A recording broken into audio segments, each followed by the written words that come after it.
Hey guys, Cam here from TodaysiPhone.com, and today I am making this short video. I say short, I'm hoping it's short, but I wanted to show you some of the more minor and perhaps hidden features that now is within iOS 7 with iOS 7.1. There are a few that I didn't cover in the main overview yesterday, and to some of you, maybe some of those may have seemed like a more major update, I don't know, but these are some of the ones that I've discovered, some that I found online to be there. So this is just a quick run through some of those. Now, first off, let's go into settings. And I wanted to show you a new part of the settings that allows you to upload your burst photos in the photo settings. So if I scroll into photos and camera, you'll see there's now a new option to upload your burst photos. So obviously with iOS 7, when it was launched last year with the iPhone 5S, when you press and hold the shutter button, it can create a burst photo. So you can then you have the option to upload those, which is quite nice.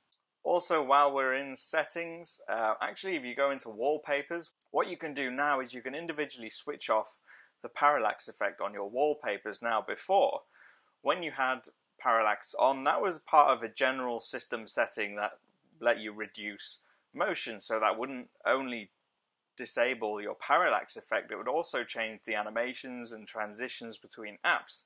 So it was all kind of lumped in together, but with iOS 7.1 you can switch the parallax effect off all on its own and you can still keep your parallax effect on or off independently of whether or not you have the app transition changed to be more kind of dissolving instead of zooming in, if you see what I mean. So if I go to set a wallpaper, you see there's now a tab on the bottom screen that says perspective zoom. You can switch it on or off.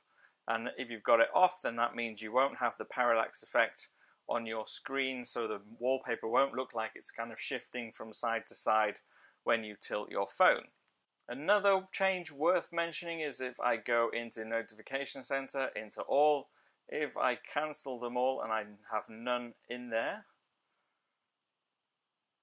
I seem to have tons in there, but let's get rid of them all.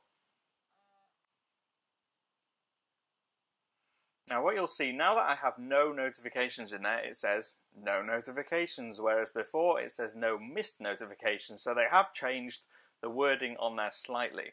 Something else worth noting, again, a lot of these will be in your settings app. So if I go into settings and I go back to the main menu, this is the main settings menu, and you'll notice now that Touch ID and passcode gets its very own area within the main settings app. You no longer have to go into general and then scroll down. It's that important that it gets its own little piece on the main menu.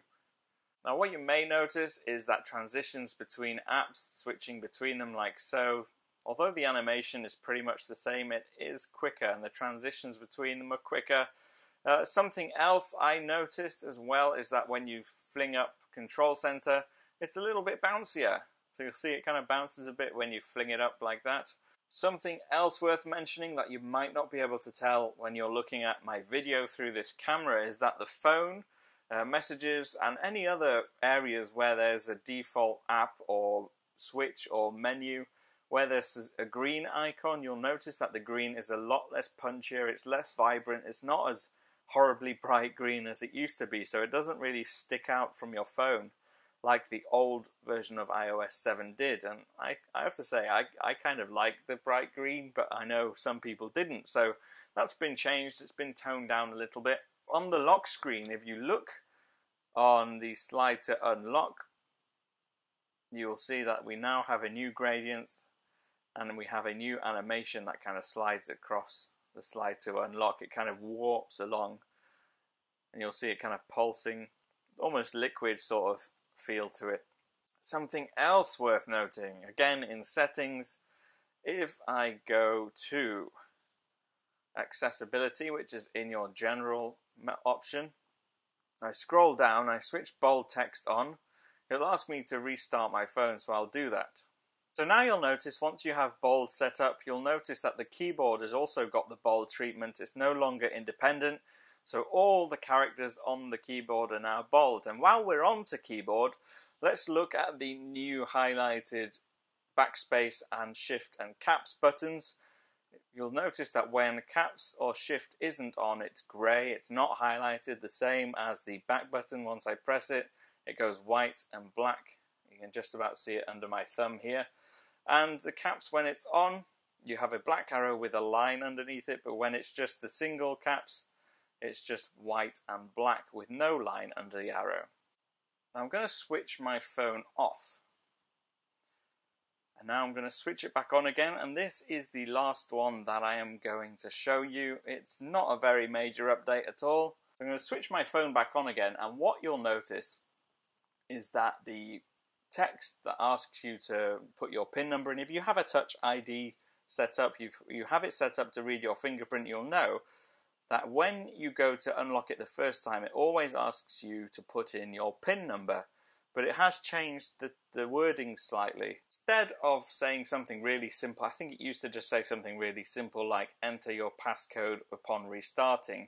What you'll notice now is it gives you a much better description.